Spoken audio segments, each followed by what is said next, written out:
From building one of the most typed indie games the internet had ever seen, to spending years fighting his own fans, delaying the game that made him famous, and eventually becoming one of the most documented predators in creator history, this is how Alex Mahan, known online as Yandare Dev, destroyed everything he built with the same community that made him famous. His full name is Alexander Mahan. He was born on June 30th, 1988, and grew up in California. On paper, he looked like a fairly ordinary kid for his generation. Someone who was into anime, video games, and online forums. The kind of interests that were common in the late 90s and early 2000s, and that for most people, stayed exactly that. Interests. But for Alex, they became something more. And understanding why requires going back to where his development differed from most people's. After experiencing bullying in elementary school, Alex was pulled out of the regular school system and homeschooled. While the exact reasons have never been fully confirmed publicly, what was documented across years of forum posts, community records, and his own public statements is what the consequences turned out to be. Because of the social isolation that came with being homeschooled, Alex's entire social world became anime and video games, not as hobbies alongside a normal life, but as replacements for one. The shows he watched, the games he played, and the online spaces he found became the primary source of his understanding of the world and the people in it. Within that world of anime, one series in particular took hold: Neon Genesis Evangelion. The show is one of the most psychologically complex and deliberately disturbing anime productions ever made. It was designed to be uncomfortable. Its creator, Hideaki Anno, has spoken openly about the depression and inner collapse he poured into making it, and the series was never intended to function as a romantic or emotional model for how life should be lived. Within that series, there's a creator named Rei Ayanami. She's quiet, detached, and emotionally vacant, and almost entirely compliant. She exists to serve others, and she has almost no expressed inner life. For a teenage boy with no real experience of real girls, no complexity, and no rejection, she became a template. She was his blueprint for what a girl was supposed to be, built out of fiction and completely disconnected from anything real. When that becomes your entire framework for understanding women during adolescence, real women are going to disappoint you constantly. Not because anything's wrong with them, but simply because they're human beings rather than fictional archetypes. That gap between what Alex expected and what reality provided would run underneath every significant event of his life from that point forward. By 2004, Alex was 16 years old and had found his community online. He created his first known internet alias under the name Ava Sefen, derived directly from the Evangelion franchise, and he joined anime music video forums and niche gaming communities like Losers and Gaia Online, where people gathered around the same media he had been absorbing in isolation for years. Right from the beginning, something was notable about the way he operated in those spaces. Instead of trying to participate, he tried to take over. He imposed rules, criticized other members harshly, rewrote community norms to match his own preferences, and demanded recognition from people who had not agreed to give it to him. When that recognition was withheld, he reacted with hostility and escalation rather than adjustment. The pattern was consistent and immediate, visible from his very first interactions in those communities. In one instance, even while he was not a mod in the forum, he took it upon himself to berate others and dictate rules, saying, "If you guys keep derailing the thread, then a mod is going to lock it. I hate to sound like I have a stick up my ass, but please keep all posts on topic." This is a pattern worth noting now because it doesn't appear once in Alex Mahan's story. It appears every single time he enters a new space, across 2 decades, without meaningful variation. He joins a community, he tries to become its authority, and when that fails, the relationship sours. That's not a run of bad luck, that is a personality. Alongside his activity in anime and gaming forums, Alex was gravitating during this same period toward incel-adjacent communities. He posted about what he called promiscuous women and why they were immoral. He wrote about sexual frustration and romantic rejection. He expressed the belief that the world owed him a relationship he was not receiving. "I was disgusted more than I had been in my entire life and frequently stated my rejection and hatred for such slutty and perverted females. Why do girls attempt to make themselves look sexually attractive? They'd be attracting the wrong kind of guys and for the wrong reason." He was laying the foundation for a worldview in those years, piece by piece, and the structure of that worldview would directly shape the game he chose to build, the mechanics he put into it, and the behavior toward fans that would eventually end his career. He eventually attended Santa Monica College, where he studied 3D animation and interactive technology. By his own admission, the experience was difficult. The technical work was hard, the coding was hard, The social dimension of college was no easier than it had ever been in any other environment. During this period, he reportedly expressed violent fantasies toward his parents during particularly intense periods of academic pressure. These were documented in forum posts and logs that were later surfaced and shared widely online. In one post, he said, "Every day I get more and more angry and grow more and more hateful towards these two stupid, horrible people. I want them both to die. And I feel like I'm eventually going to do something absolutely horrible to them." This was only the tip of a very deep iceberg of disturbing behavior that Alex would exhibit. After college, he landed a position at a game development company called Kung Fu Factory, working as a QA tester and junior game designer. His most notable credit was a fighting game called Girl Fight, released in 2013. The role was minor, but what it gave him mattered: working knowledge of C# coding and the Unity game engine, the two tools that would form the technical foundation for everything he attempted next. He left Kung Fu Factory, with accounts varying on whether that departure was his choice or the company's, and he turned his attention to building a game of his own. He had the skills, a concept, and a lifetime of accumulated frustration looking for somewhere to go. Between 2013 and 2014, Alex had been building various game prototypes that went nowhere.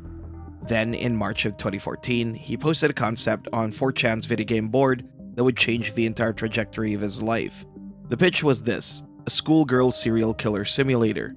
You play as a high school girl named Ayano Aishi, nicknamed Yandare-chan, who's completely obsessed with a boy at her school, referred to only as senpai. Your goal is to win senpai's affection, and every other girl at the school who shows romantic interest in him is a rival you must eliminate. The elimination methods available ranged from manipulation and social sabotage to framing, kidnapping, and outright murder. The entire thing was wrapped in a pastel anime art style, set at a cheerful Japanese high school, and framed as a dark comedy sandbox. The 4chan thread exploded. The culture of the V-board, which had been steeped in irony and edgy humor for years, responded to the concept immediately. Alex began development that same month, and the first public playable build went out in April 2014, just weeks after the original post. The word Yandere comes from Japanese pop culture and describes a specific character type: someone whose love begins as sweet and devoted and transforms under pressure into something obsessive and violent.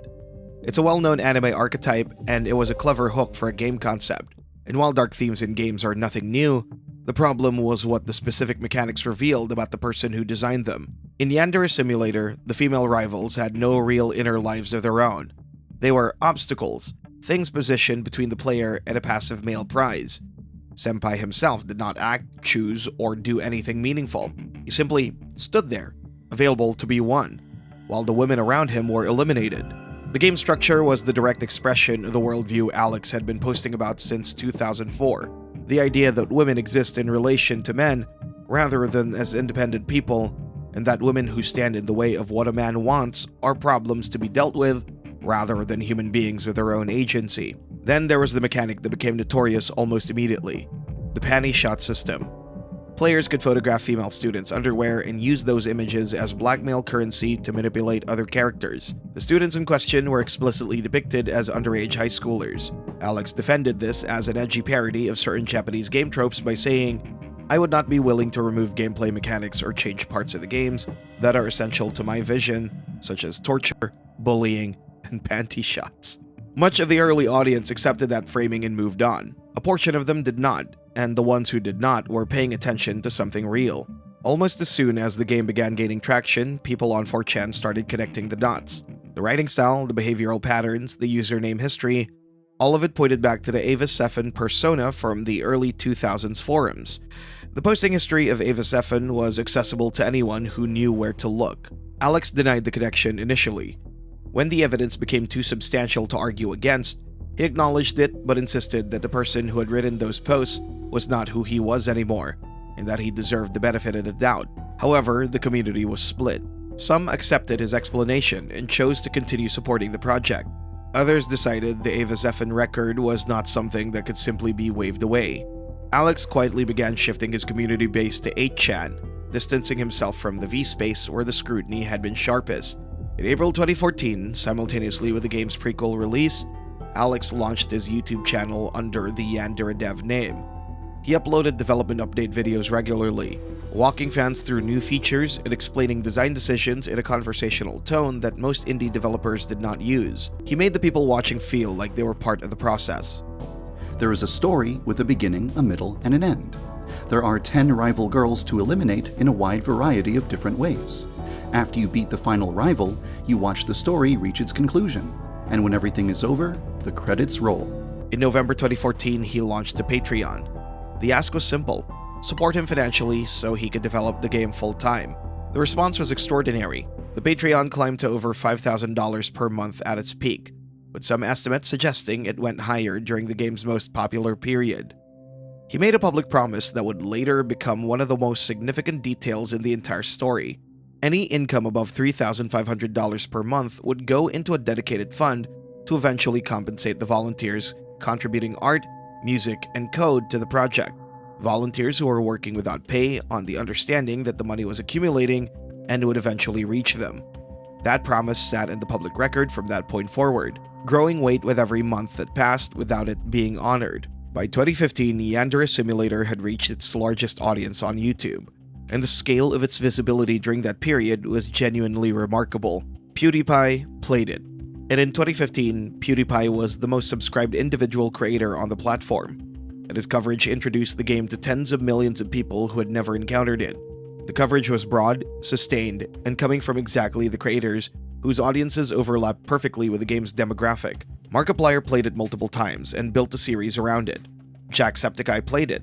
Cinnamon Toast Ken played it. Cub Scouts, whose host Jay became one of the most consistently enthusiastic repeat players of the game over multiple years, played it regularly.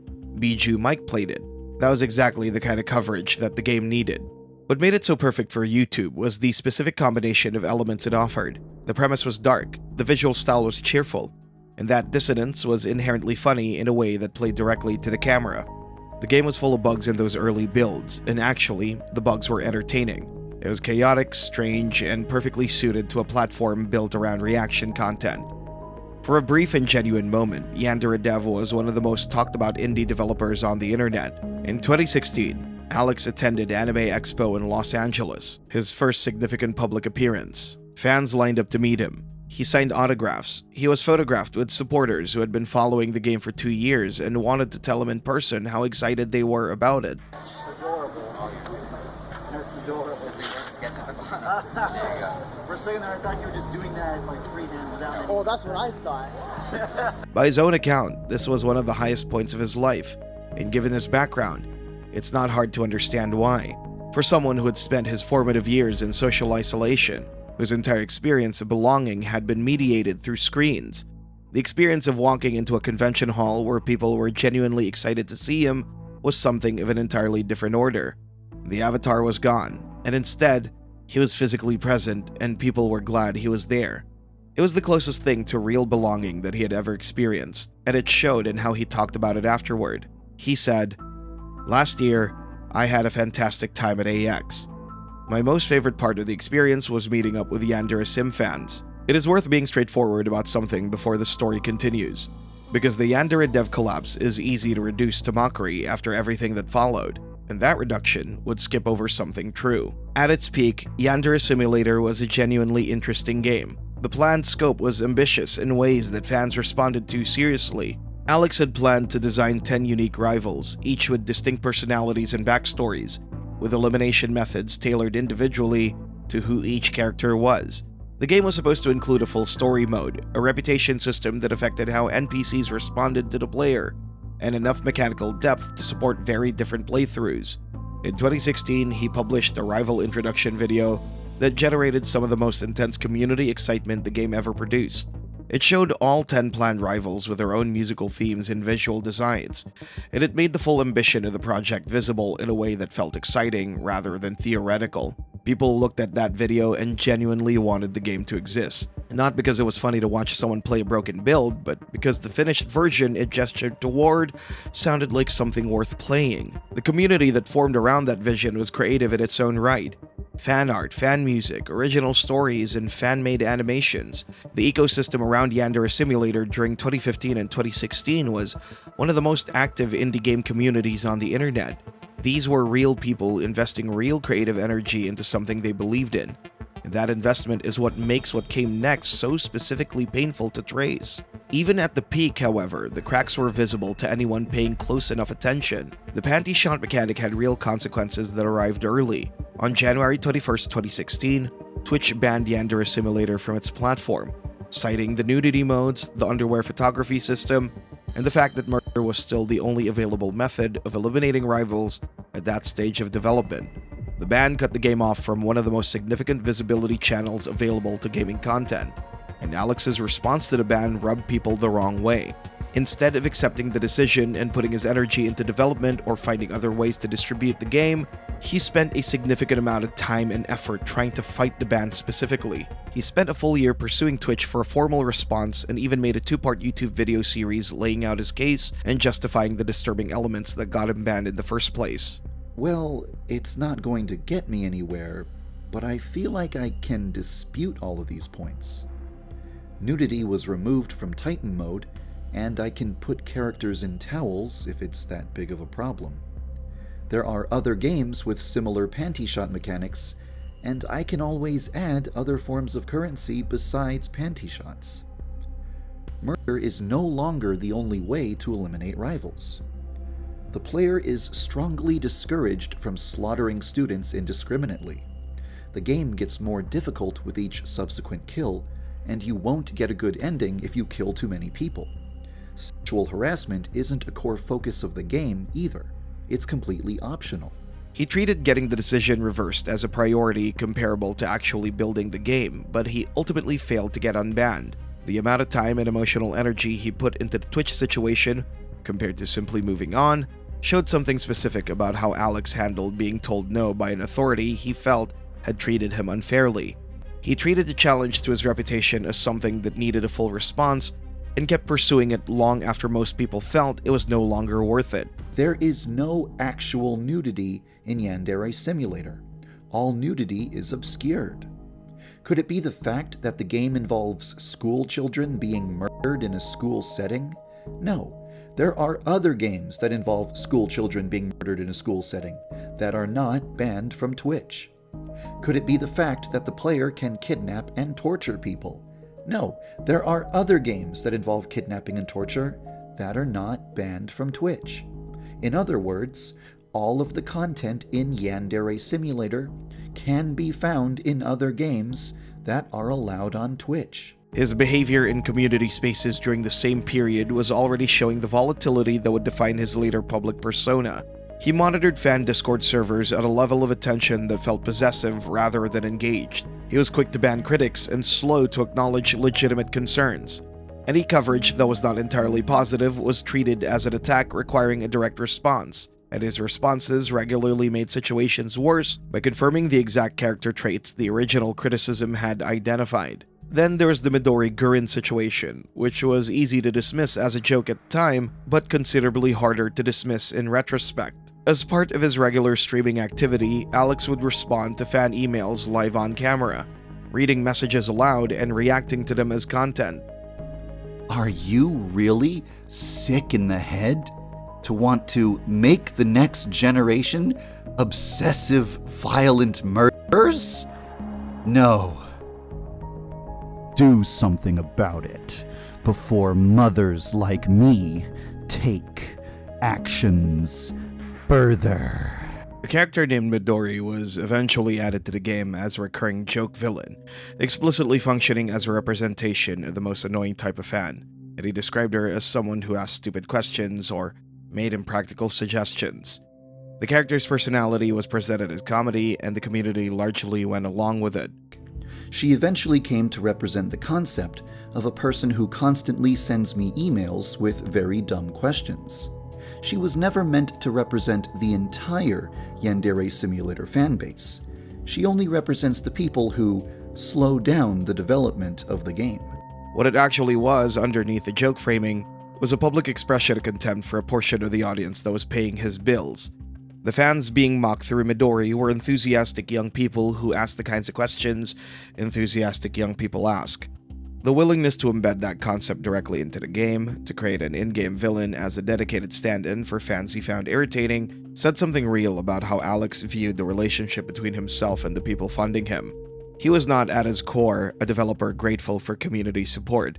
He was someone who expected the community to serve him, and who found the expectation of reciprocation irritating. The Midori character made that visible in a way that the most enthusiastic fans chose not to take seriously, because the Patreon was still healthy, the major YouTubers were still covering the game, and from where most people were sitting, there was still no reason not to believe in what he was building. The Anime Expo appearance had gone well too, and from the outside, the Yandere dev story looked like an indie success in progress, with a devoted community funding every step of it. What was not what it appeared to be was the person at the center of it all. The gap between who Alex Mahan presented himself as and who the record showed him to be had been accumulating since 2004, sitting in the archive, waiting.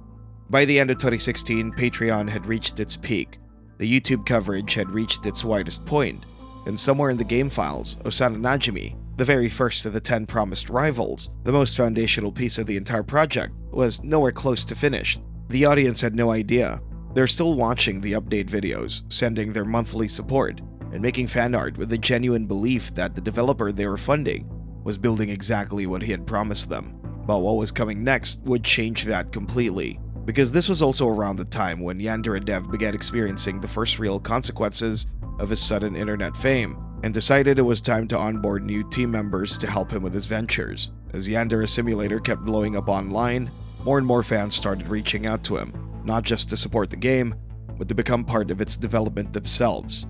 Volunteers began offering artwork, animations, voice acting, coding help, and bug fixes, but this again imposed another problem, where his email became flooded with people who wanted to help, prompting him to say, "Yesterday, I was unavailable to answer emails, and so my emails piled up.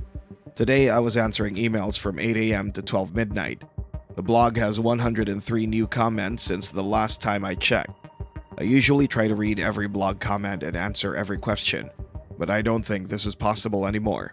The sudden influx of attention immediately started exposing one of Alex's biggest weaknesses, which was his complete inability to manage people, criticism, or even basic organization. Like the time Alex ranted about spending days bug fixing and answering hundreds of emails, a fan suggested, "Have you ever thought about just hiring someone or asking a volunteer to go through your emails? You're wasting so much time on emails when I'm quite sure 70% of them are fluff." Several other fans also chimed in with their own suggestions about the email problem, trying to help them out, and while that may have sounded reasonable initially, people slowly began noticing a pattern with Yandere Dev that would continue for years afterward. "The only way you can help me solve my email problems is if you stop sending me email." Whenever development problems started piling up, instead of adapting or finding practical solutions, Alex would fall into long public rants explaining why every possible solution somehow wouldn't work for him. By this point, people were beginning to notice something that would eventually become one of the biggest criticisms surrounding Yandere Dev's entire career. For someone constantly claiming to be overwhelmed by development, Alex seemed strangely resistant to almost every practical solution being suggested to him. I miss the old days. Back when I didn't get dozens of emails every day. Back when I had enough spare time to actually write code for the game. Back when I didn't have to worry about disappointing any donators, because there were no donators. Back when I didn't worry about artwork and just used white cubes for everything. Back when I actually had time to watch anime and play video games. It was so easy and fun to work on the game back then. And unfortunately for him, this pattern was becoming impossible to ignore. Because while the core game remained unfinished year after year, Yandere Simulator kept receiving meme features, parody modes, and references clearly designed to generate YouTube attention rather than meaningful development progress. Until eventually it reached a near breaking point he wasn't expecting at all. Yes, that's right. Broadcasting Yandere Simulator on Twitch may result in your account being suspended. So, why was Yandere Simulator banned? Was it the bullying, kidnapping, torture, suicide, or perhaps the panty shots? I don't know. Twitch won't tell me. But instead of thinking about how he should be making things better for himself, he instead made it worse by being stubborn about his choices and the features he was adding in the game, making it even harder for fans to support him. If Twitch has a problem with panty shots, then we have a serious issue. because I'm not going to remove any features from the game just so that Twitch will approve of it. But following his Twitch ban, he was yet to put himself in more trouble, where he put up a blog post on Tumblr titled Clearing Up Misunderstandings Part 4, a preemptive explanation, where he wrote, "It's been a long time, about 8 months, since I had to address wild and false accusations leveled at me. This individual, who I will refer to as N, expressed her belief that Twitch chose to ban broadcasts of Yandere Simulator because it contains sexualized underage characters. I believe it would be ridiculous to ban Yandere Simulator because of an arbitrary number that changes depending on what country you're in. I pointed this out, and N responded by accusing me of being a pedophile. This should have been my cue that N completely lacked even the slightest degree of reading comprehension skill. Because I just explained that someone who passes the age of consent is not magically ready for sex just because they have had a certain number of birthdays. I pointed out that there are many people under the age of 18 who have had sexual experiences without being traumatized. All human beings are different from one another. Thus, one age of consent will not work for all humans." She demanded to know if I would permit a 14-year-old to have sex with a grown man if the 14-year-old had passed the sex license test that I had proposed. Well, obviously, if there's a test that objectively proves that a person is ready for sex, and a person passes that test, then that person is objectively ready for sex. This is simple logic, but N lacked the mental capacity to figure this out herself. Safe to say, this was the first sign of people getting to know who he really was, and they were utterly disgusted. But while Yandere Dev was still managing to maintain a relatively clean image on his own channel, cracks were already beginning to show elsewhere online. And slowly, people started realizing that Alex's biggest problem wasn't just the game's slow development anymore. It was how aggressively he reacted to even the smallest forms of criticism. One of the earliest examples of this came from his growing hostility toward modders and content creators experimenting with Yandere Simulator. At the time, YouTubers frequently used mods to create funny videos, challenges, and custom scenarios around the game, which honestly played a massive role in keeping Yandere Simulator relevant online in the first place. But instead of appreciating that attention, Alex increasingly started treating mods like a personal attack against him. People keep reporting bugs that can only occur due to the use of this mod. I have to prevent this mod from being able to function. Blame the people who are stupid enough to report issues because of a mod. Under the video, Yandere Dev lost all of his cool. "No, you can fuck right off.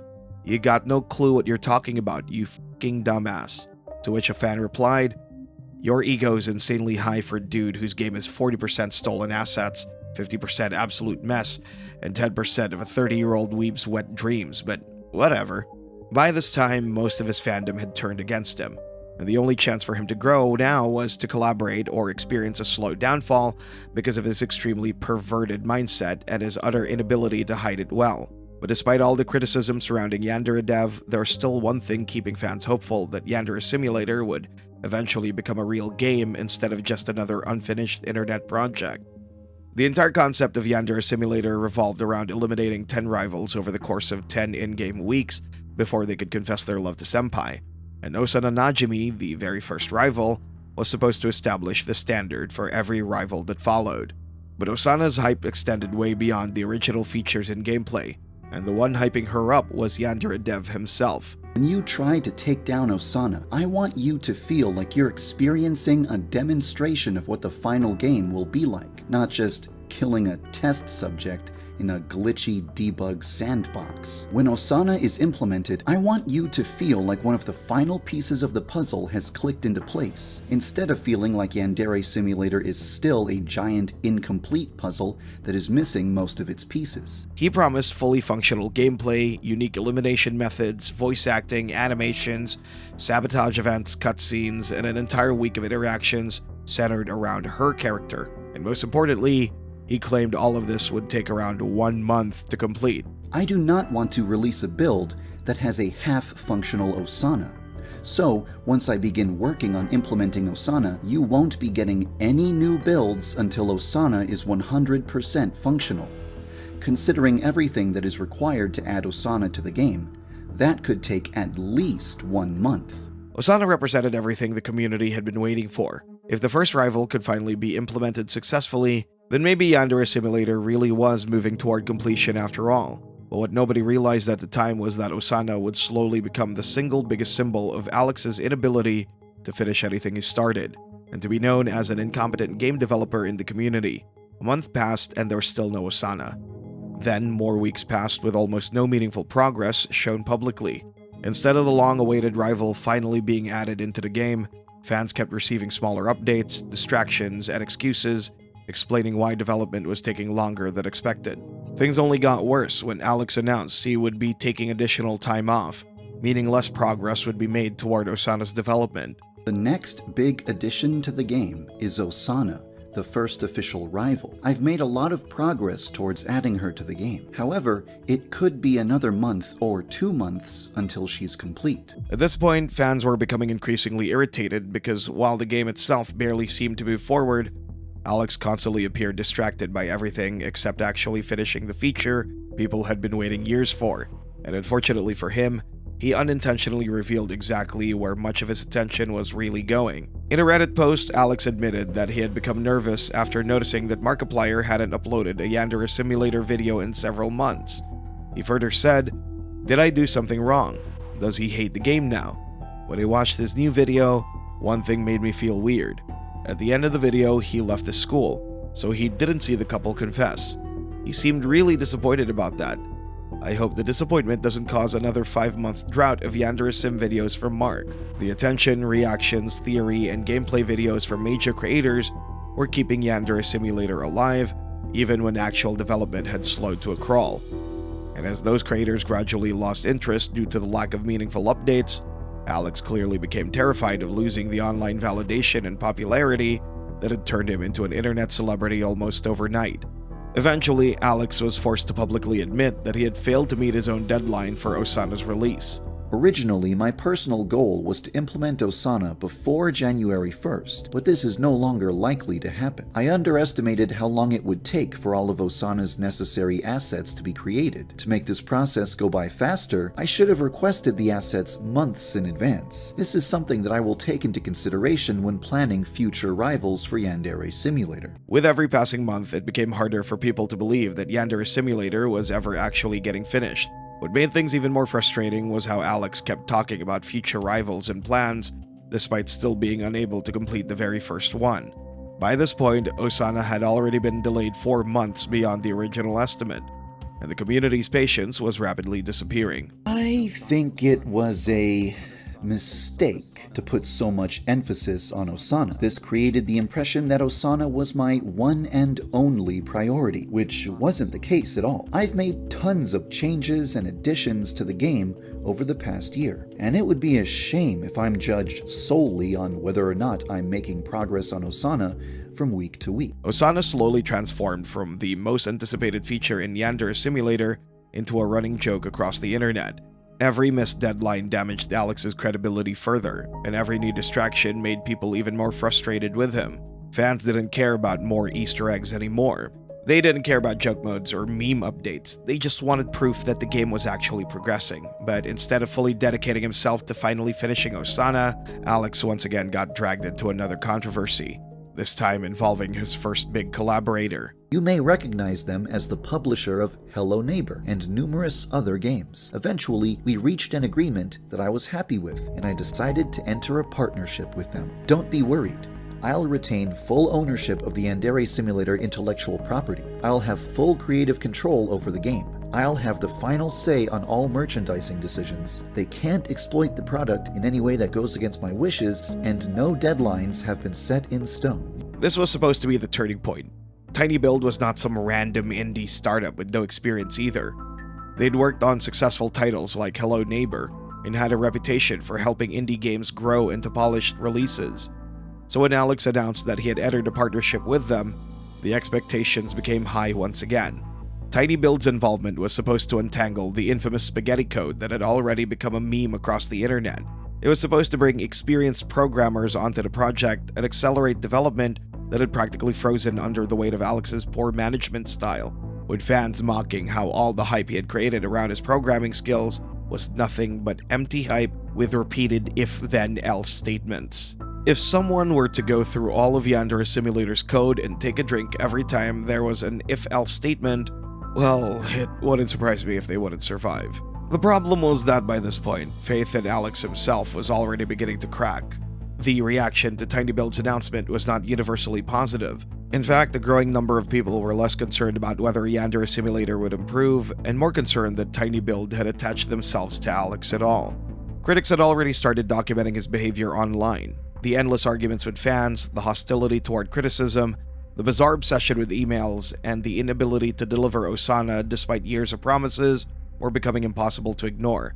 So instead of excitement, parts of the community responded with disbelief. He probably just wants to always be attached to the game like a leech, trying to get something out of this skinny cow until he gets to the point that no one pays attention to him and then abandons this game for good. The dude was even kicked off Twitch. The Tiny Build partnership was supposed to fix this downward spiral. Instead, it became another disaster. For months, fans barely heard anything about the collaboration. The lack of transparency became suspicious. Alex kept talking as though he was still essentially the sole developer handling everything himself, which confused people because Tiny Build's programmers were supposedly helping restructure the game. Then came the revelation that shattered whatever confidence remained. In February 2018, Alex admitted on Discord that the partnership had effectively failed. According to him, before working with Tiny Build, over 20 professional programmers had personally offered to help him after he publicly requested assistance. But because Tiny Build promised they would provide the support he needed, he rejected those offers. Then he spent over 8 months waiting for Tiny Build's programmers to help restructure the codebase. In his own words, things didn't work out, meaning that during one of the most critical stages of development, Alex had essentially stalled the project while waiting for a partnership that collapsed behind the scenes. I waited 8+ months for Tiny Build to get me the help I needed. Things didn't work out, so now I'm back to searching for programmer assistance. I'm currently having multiple very promising conversations with potential programming volunteers, but nothing's set in stone yet. What made this explanation devastating was that it perfectly summarized Alex's entire development philosophy. He could never stop adding things, even when given professional assistance specifically designed to fix the game's foundation. He still prioritized pumping out incremental builds over solving the core problem. So instead of halting updates temporarily and allowing the refactor to happen properly, the partnership collapsed altogether. By mid-2018, the community finally started connecting the dots. Tiny Build had entered the project with promises of faster development and cleaner code. Over a year later, the game was still nowhere near completion, and Osana was still not finished. And now, the partnership had secretly ended months earlier without fans even knowing. This really disturbed the fans, with them finally understanding that Alex didn't really want any partnership to begin with. Rather, he wanted complete control over the game. Alex spoiled it because he couldn't understand code that isn't else-if statements, and he broke contract that owed Tiny Build like $10,000, but it was swept under the rug in a private settlement when Alex threatened to badmouth Tiny Build into silence with the fans he had. Sure, the game probably would have been buggy, but it would have been finished. It could have been fully voice-acted and animated, just like how Alex wants it to be. He wants the game to be perfect in his eyes, because he can't handle criticism very well. Alex admitted he delayed publicly discussing the split, partly because of fears regarding NDA violations, but the damage was already done. From the outside, it looked like yet another example of him refusing to communicate honestly until the situation became impossible to hide, which fans were very unhappy about. But there's much more to the partnership that he had actually revealed till then. In a Reddit post several months after the partnership ended, it was revealed that some fans decided to hack into his emails and found something even more diabolical. It was learned that the reason for the breakup was the fact that Yandare never paid Tiny Build as promised for the work he did, and also threatened him in the process. In the email exchange between the two, it was confirmed that he did in fact owe Tiny Build a huge amount of money, which he later used to buy a waifu sex doll so that he could go ahead and live his sexual fantasies while committing fraud. The internet had tolerated the delays for years because people still viewed Alex as an awkward but passionate indie developer, but now his own behavior was becoming impossible to separate from the game itself. The more pressure mounted, the more hostile he became. Videos criticizing him started spreading rapidly across YouTube, Reddit, and forums, but he remained so without wanting to change even a little bit. In the 2 years that have passed since then, I've gained much more knowledge, experience, and information that has helped me to form a new estimate for when I think the game will be completed. And that estimate is...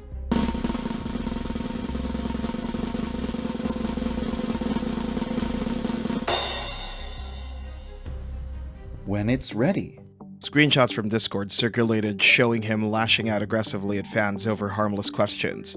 Even simple suggestions triggered disproportionate reactions. One fan merely asked whether a character's hairstyle might be changed to better match her social group, and Alex privately exploded with rage, ranting about how nobody should bother him with such questions. That disconnect destroyed the carefully curated persona he'd built over the years. On his YouTube channel, Yandare Dev presented himself as calm, analytical, and slightly awkward. His development videos were polished and controlled, but screenshots, Discord logs, livestream clips, and forum posts painted a completely different picture. You're a fucking retard, sold out. Go fucking kill yourself, dumb shit. You're a fucking idiot. When you're playing a story game, you gotta pay attention to the story, dumb shit. Eat shit and die, fuck. And ironically, the very thing Alex feared most was happening in real time. He was becoming a meme. By 2018 and 2019, the situation surrounding Yandare Dev had evolved into something much bigger. Yandere Simulator himself had slowly become secondary to the spectacle surrounding its creator. Entire YouTube channels started popping up documenting Alex's behavior, contradictions, outbursts, and increasingly hostile relationship with his audience. Creators like Turkey Tom, Moist Critical, The Right Opinion, along with many other smaller drama-focused channels realized something important. Every time Alex responded emotionally, the story became bigger. And because Alex seemed psychologically incapable of letting criticism go unanswered, the cycle never stopped. If only he doubled down on doing the same things his fans were hating, which included sexualizing the characters even more. The problem was that Alex responded to this environment in the single worst way imaginable. Instead of separating legitimate criticism from bad faith attacks, he treated every negative comment, every critical video, and every accusation as part of one giant coordinated harassment campaign designed to destroy his life. Because of this, he had started banning people who mocked him on his Discord server, with netizens complaining how they ban you if you say anything remotely negative about the game or dev. Over time, this became the core lens through which he interpreted reality itself. By mid-2020, this mindset had become so extreme that in one of his transparency posts, Alex literally claimed that every problem in his life was caused by drama YouTubers assassinating his character. And that statement is important because it perfectly summarizes the psychological trap he built for himself over the course of nearly a decade online. Thought experiment. Imagine that someone successfully convinces the entire world that you deserve to be treated like shit. As a result, you're harassed by dozens of people every hour of the day for several years with no end in sight. When will you decide to commit suicide? That was the fundamental issue with Alex's worldview. There absolutely were people online who hated him irrationally. There absolutely were trolls spreading misinformation simply because mocking Yandere Dev became internet entertainment. But mixed in with those people were former fans, former volunteers, disappointed supporters, programmers, people with constructive criticism, and ordinary observers who were disgusted by his growth into an obnoxious internet personality. This is the most ungrateful dude I've ever seen. Besides all of his other flaws, dude had PewDiePie and Markiplier both making a full series about his game, and his reaction is it got too popular. And he didn't have the time to read all the feedback. Not only is that really poor time management, but he squandered a chance that other indie devs would probably literally kill for. When Alex responded to all the criticism with massive emotional blog posts insisting that he was the victim of coordinated character assassination, it made him appear dishonest, even in situations where he actually had a valid point, because of all the reports and copyright restrictions. He poisoned his own defense mechanism. Instead of calmly disproving false claims and acknowledging legitimate mistakes separately, he blurred everything together into one giant conspiracy against him. Observers stopped trusting him because his responses almost always felt designed to protect his image, rather than genuinely reflect on his behavior. On top of that, fans were also unhappy because he kept delaying the game development and was also not willing to give the control to someone else, as he wrote, "The past 2 weeks were dominated by problems going on in my personal life, and as a result, I wasn't able to work on the game as much as I wanted to. I rarely got an opportunity to sit down and work on the game. Hopefully, it's not something that's going to extend into the future." But fans were still questioning him about the updates he had promised previously. This created the endless cycle that would eventually define Yandere Dev's online existence. Alex would respond with an enormous blog post or multi-page debunk, attempting to explain every detail. The response itself would then get criticized for being defensive, manipulative, contradictory, or emotionally unstable. That criticism would trigger another response from Alex. Then more commentary channels would cover the new response. Then Alex would react again.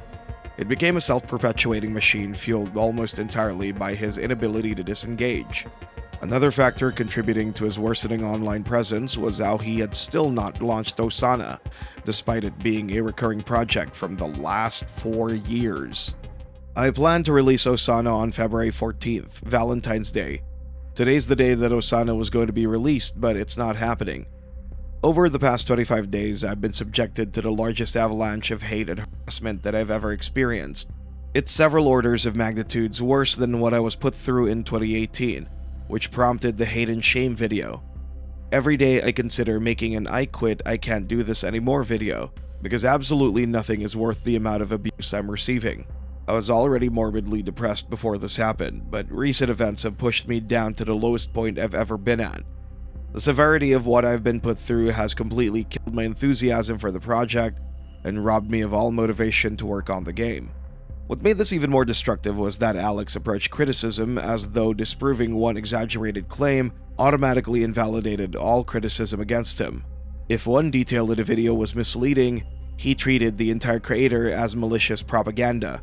That black and white mindset slowly isolated him from almost everyone, even his most devoted fans. Former fans who have once defended him became critics after interacting with him directly. Volunteers left the project frustrated by communication problems.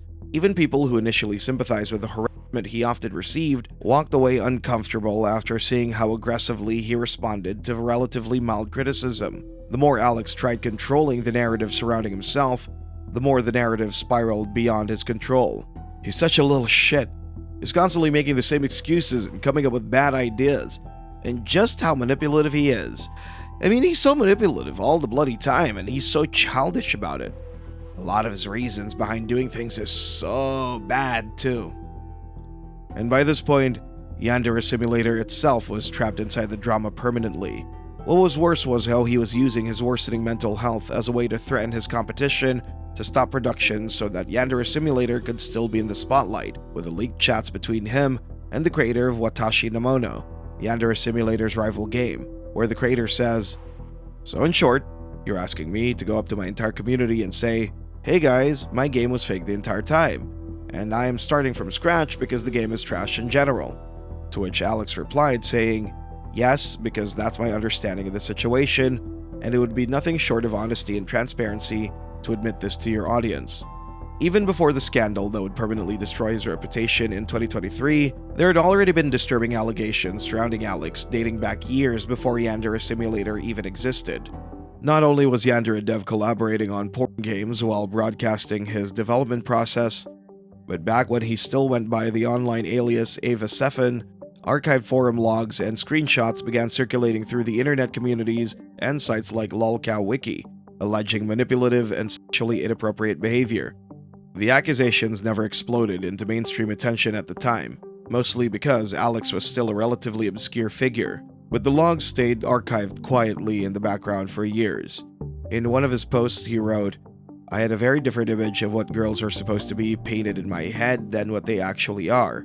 I've always wanted a girlfriend who acted youthful, babyish, naive, childlike, and malleable," which somehow tied back to his obsession with sexualizing high school girls in his game.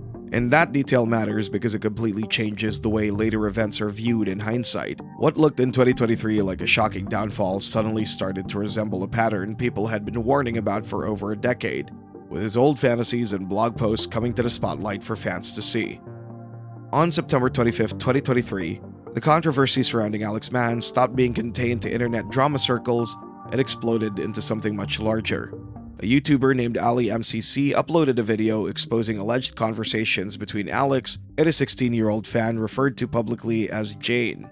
According to her account, once she became uncomfortable and distanced herself, she was allegedly banned and smeared afterward. Alex never meaningfully addressed these stories, either ignoring them completely or dismissing critics as trolls and liars. That became a recurring theme throughout his career. After she spoke out, she started taking back everything she said. She started saying Alex wasn't harming her in any way and that it was all just a joke. A Redditor called AliMarie93 began making a video regarding all of this, originally with Jane's consent, but Jane eventually changed her mind and asked Ali to cancel the video. Ali uploaded it anyway, and Alex got it taken down. The video included leaked Discord messages, Snapchat conversations, and recorded voice calls that immediately spread across the internet at a speed no previous Yandare dev controversy ever had. The video, which held all the visual evidence of this grooming, was obviously taken down, but things only got worse for him. What made the situation catastrophic was not ambiguity, but how direct the evidence appeared to be. According to the leaks shown in the video, Alex was fully aware that Jane was 16 years old when the conversations became sexual in nature. When you turn 18, are you gonna start an OnlyFans? Okay, he acknowledges that she's underage. I have one more clip that proves that he knew that she was underage. You find other girls for No. Okay. Wouldn't it make me a bad guy if I did? The messages and calls allegedly showed him making explicit comments, engaging in inappropriate sexual discussion, and repeatedly flirting with a minor instead of establishing boundaries. This particular screenshot showed how Alex was trying to manipulate the fan into believing she was being mean to him. The list of allegations against him continued to progressively get worse, with more screenshots coming to light, each worse than the previous one. One particular moment became infamous almost immediately after Alex allegedly attempted to justify attraction towards minors by arguing that Mother Nature sexualizes children by giving them breasts. That clip alone spread everywhere because it sounded less like a defense and more like a complete collapse in judgment.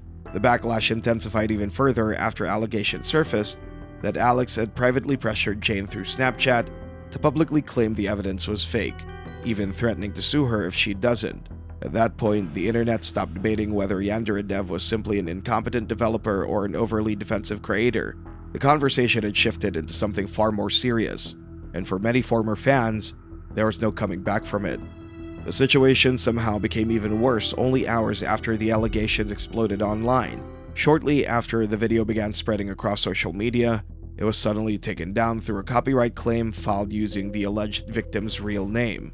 Almost immediately, people began suspecting that Alex himself or someone acting on his behalf had filed a strike in an attempt to suppress the evidence before it spread further. Whether intentional or not, the damage this caused to his public image was catastrophic. Instead of containing the controversy, it convinced many observers that Alex was more concerned with controlling the narrative than addressing the allegations themselves. A few hours later, Alex responded publicly through the Yandare Simulator development blog with what would become one of the most scrutinized statements of his entire career. Hello, I'm Yandare Dev, the developer of Yandare Simulator. Last year, an extremely serious allegation was made about me that I would like to address. The accusation is that I attempted to groom an underage fan of my game. I will take accountability and admit that I did discuss inappropriate topics with a fan. However, the accusation that I deliberately attempted to groom this fan is false. In this video, I would like to apologize for what I feel I should apologize for, but I would also like to give you the full story so that you know what is true and what isn't true. At the end of the statement, he revealed that he had donated $1,000 to RAIN, a non-profit organization supporting survivors of sexual violence, before later uploading a longer YouTube video elaborating on his response. But the apology failed almost immediately because people felt it acknowledged facts while minimizing the severity of them at the exact same time. The situation became even more complicated when Jane herself later allegedly posted statements defending Alex.